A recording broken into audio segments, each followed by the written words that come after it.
Yo yo, kumusta kayo mga kasama? Yan. Ito yung ating red lady papaya. Yan, meron na siyang nagsisimula na siyang magkabulaklak.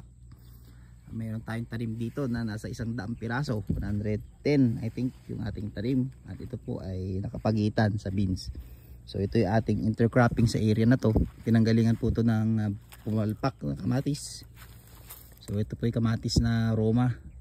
Hindi siya nag-succeed, no?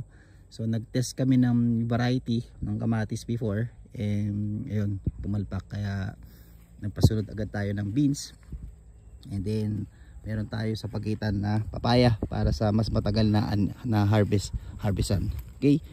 So sasakto po sa tagbagyo yung papaya na yan. We will see kung ano po ang mangyayari. Alright, so yan, nasa ano na siya, early flowering stage. And yan po yung update sa ating gulayan dito. Then over here naman ay meron tayong isang bed na talong. Kung puro talong para tinanim ko, maganda, ano. So yung talong natin ayan, isang linya. Ang talong po ngayon is nasa 65 pesos per kilo yata. So medyo maganda ang presyo ng talong. So saktong pang kusi-kusina. And then ito yung ating mga sultan. So yan yung unang batch for August. Mga 3rd week of August magsisimula na tayo mag-harvest dyan. Hindi pantay-pantay kasi ito pong batch na to ay matanda na po yung ating punla, pero so far naman okay naman siya, makaka-recover po yan pag kumagat na po yung ating mga ipinatawa dyan.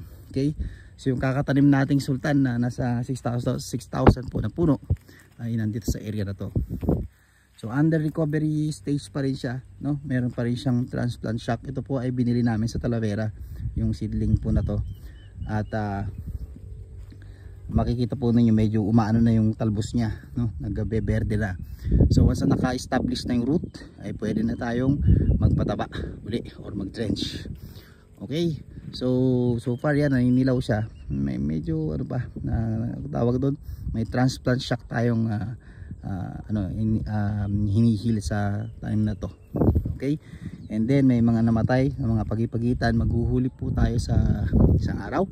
Yan, siguro gagastos kami rito ng mga 5 tray at yun po ang gagamitin natin pang hulip. And then this week ay magsisimula na rin tayong mag-prepare para po sa tunnel. So pag ganito pong panahon ay dapat naka-tunnel tayo para maprotektahan natin sa ulan yung ating mga bell pepper. Okay, so yun po yung ating mga activities dito sa ating mga gulayan. And dito meron tayong bumili lang ako ng tawag doon ng sulit tipid pack ng Suprema. So may konting kalabasa naman tayong naitanim dito. So nag-iinayang ko, sana dinamihan ko na para itong isang parcel na ito ay di sana may mga kalabasa na.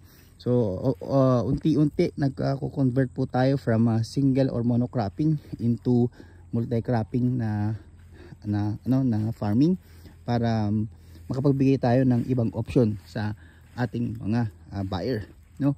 So yan, kapag handa na rin po tayo, nag-prepare na rin po tayo para sa clearing ng ating next na batch. So ito po yung mga first batch ng 8 module, and then yung second module po ay dito na po magsisimula. Papaganon po tayo. Alright, so yan. And yung ating natin, wala pa yung ating mga dwarf coconut, guys, no? Yun.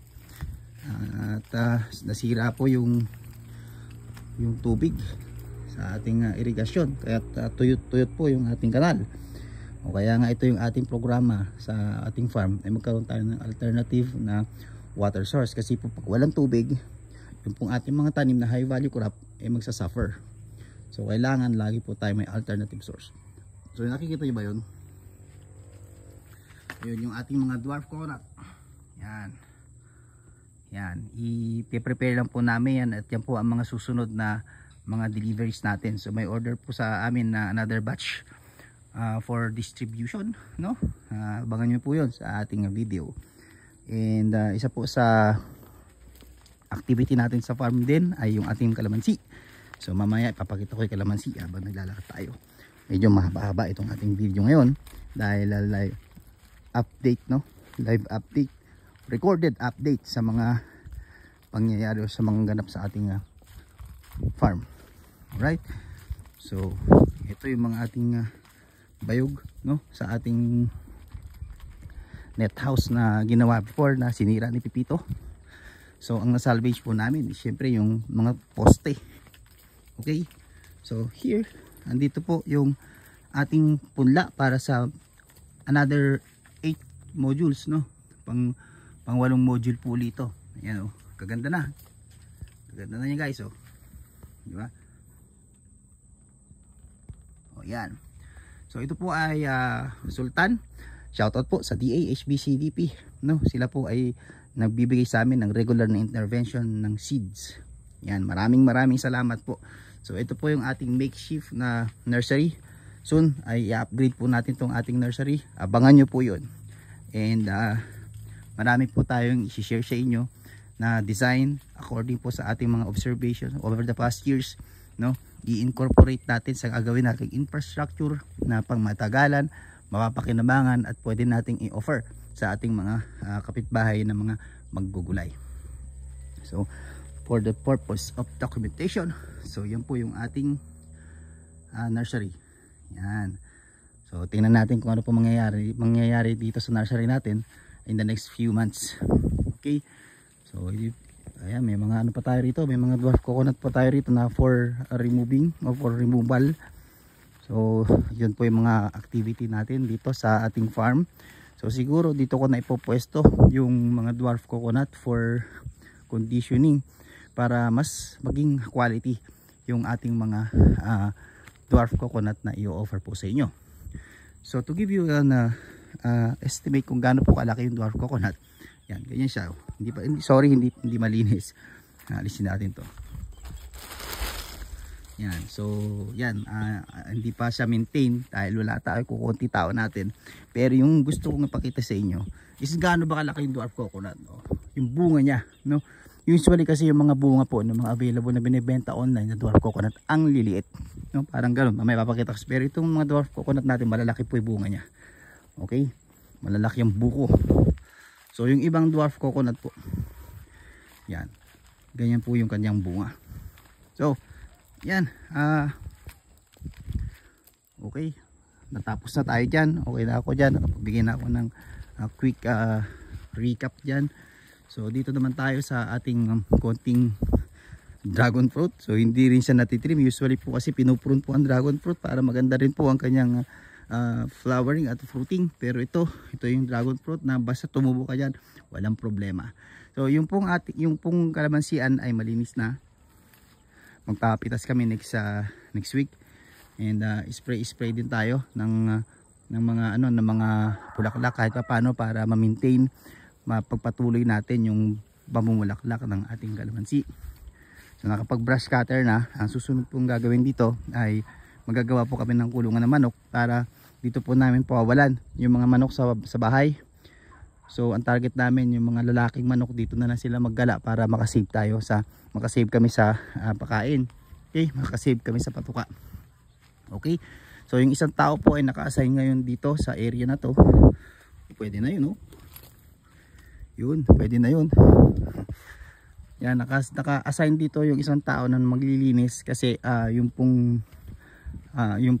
ating next na chicken pen or chicken coop or chicken house for free range ay dito natin banda ipopwesto para dyan po sila maggagala sa ilalim po ng ating kalamansian. Okay, so manukan sa ilalim ng kalamansian, sa ilalim ng dwarf. So itong aking farm ay naka-intercrop po yung dwarf coconut natin sa ating mga kalamansi. Okay, medyo pupunta tayo sa gawi-gawi doon.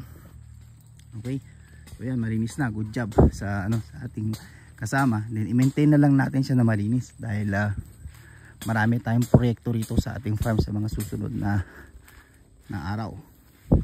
Okay, pasukin natin yung ating kalamansi. So ito pong kalamansi na to ay matanda na, no? Nasa more than 10 years na yata ito, no? Matanda na yung kalamansi natin, pero malalaki pa rin yung bunga. Yan. Pero para panahon na, kumbaga kailangan ko na magpawas. So tingnan nyo na may bunga nyo. dami pa rin kahit papaano, kahit matanda siya. Okay, so namamatay na po yung kalamansi kapag sobrang tanda na siya. Pero even though ganun po yung age ng ating kalamansi, makikita nyo naman tuloy-tuloy pa rin ang kanyang pamumunga. Okay, so makakuha tayo rito ng few net bags ay okay na, pangdagdag po sa pang araw-araw na gastusin dito sa farm. So while we are transitioning po yung land mass po na to, land area na to into a vegetable production, ay gagawin ko po rito, walan ko po ito ng mga manok sa ilalim, and then unti-unti babawasan na po natin yung kalamansi, no, para makapaggawa ako rito ng garden, no, yung high value crop natin. Kasi yung mapapansin po ninyo, yung ating shed ay sandon, so kailangan mag-offer ako ng area dito na medyo maganda naman sa paningin ng ating mga bisita, diba?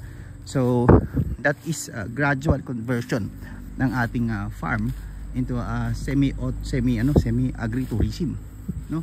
But of course, hindi po tayo naka-focus, hindi po dapat naka-focus yung earning natin sa turismo. Dapat meron pa rin pong income dun sa production. Kasi yung production, yun yung tuloy-tuloy, yun yung regular.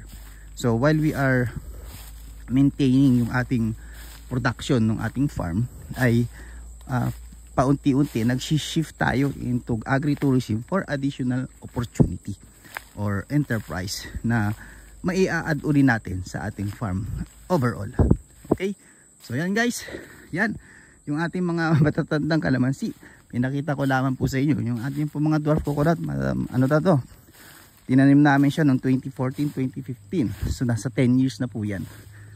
Okay, 10 years na po yung ating mga dwarf coconut dito. Ito, medyo maluwang tong area na to. Okay, so magkakat kami dyan, and then pwede na kami magtanim dito ng gulay, no, na hindi masyadong nangangailangan ng init ng araw. So importante yan guys, no? Kailangan ang itatanim na natin dito, gagarden ko siya, pero ang itatanim ay yung mga crop or commodity na hindi masyadong malakas ang pangangailangan sa araw. Bakit? Kasi po may mga dwarf coconut po tayong nakapaligid sa kanya. So yung dwarf coconut, yan po ang ating magsisilbing screen, no? Partial shade, kumbaga. Yan po ang susunod nating i-establish po dito sa area na to.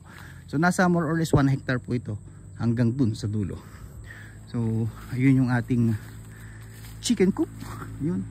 So dire-diretso hanggang dun. So para hindi na po tayo brush cutter ng brush cutter, ang goal ko po this year, mapakawalan po ito ng mga free range na manok, no? Para magkaroon tayo ng unlimited source of meat, saka unlimited source of chicken free range egg. So yun po mga kaibigan, yung ating update. Nasa 13 minutes na po tayo. Okay, pasensya na kayo, medyo hindi tayo masipag mag-update sa ating channel, pero dun po sa mga naghihintay ng progress, pwede po nyong bisitahin yung aking Facebook page, no, yung profile nandiyan, nilagay ko yung link sa video description. Click nyo lamang po yun, no, para makita po ninyo yung update ko sa videos, sa video reels. Okay, and then kung mayroon kayong question, mayroon kayong collaboration, may gusto ko yung bilhin, no, or may mga gusto kayong itanong, ay PM nyo lamang po ako at wala pong problema. At kung abot ng ating kaalaman ay sasagutin po natin yan. Okay, ang dami maliliit na bunga. Okay, ayan. So December siguro yan. So yan. Okay, yun lang. Ako ay pupunta na sa aking parutunguhan dahil meron po akong meeting ngayong araw.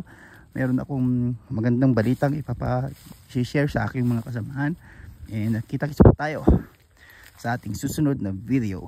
Okay, yun lang. Ingat kayo. Bye bye.